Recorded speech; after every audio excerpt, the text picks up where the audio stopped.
Happy films की प्रस्तुति।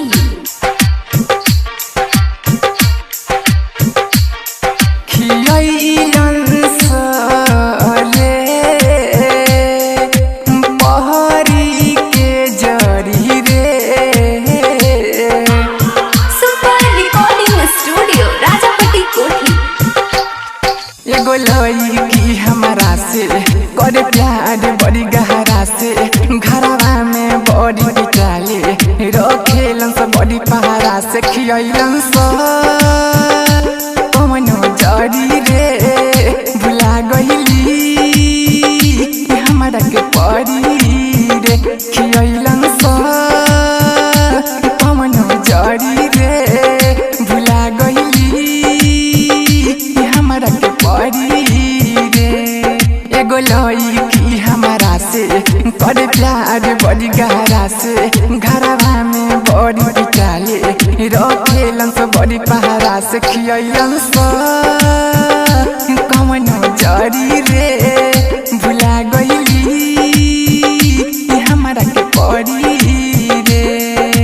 DJ मिठू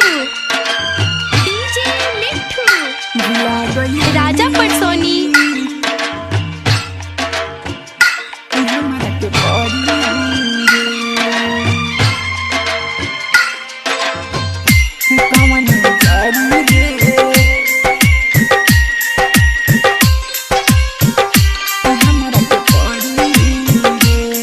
रत रत भर बती आवत रहली याद आवे उनकर रोना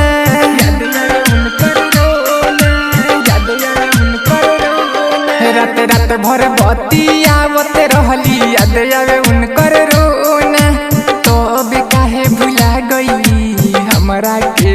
सोना दिलवा में अपन बसा के रखत रह सीना सटा के फोन कॉल से बतिया के रात रात भर रख से जगा के खियलन से कवनो जड़ी रे भुला गईली हमारा के परी रे खियलन से कवनो जड़ी रे भुला गईली हमारा के परी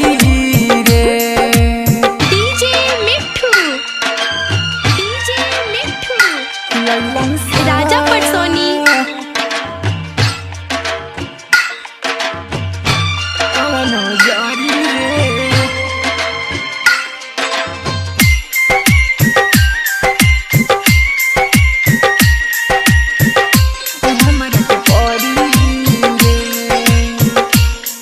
मनवा के मंदिर से ना निकले उनकर सूरत उनकर सूरत निकले उनकर सूरत मनवा के मंदिर से ना निकले उनकर सूरत बेवफा कहीं कैसे होई मोहनी मूरत बिकराही के रोआ के धीरज पंथी के बोला के प्यार प्रीतम के डहका के जल दिल के धड़का के खियलन से कवनो जड़ी रे भुला गईली हमारा के परी रे खियलन से कवनो जड़ी रे भुला गईली हमारा के परी रे। सुपर रिकॉर्डिंग स्टूडियो राजापट्टी कोठी।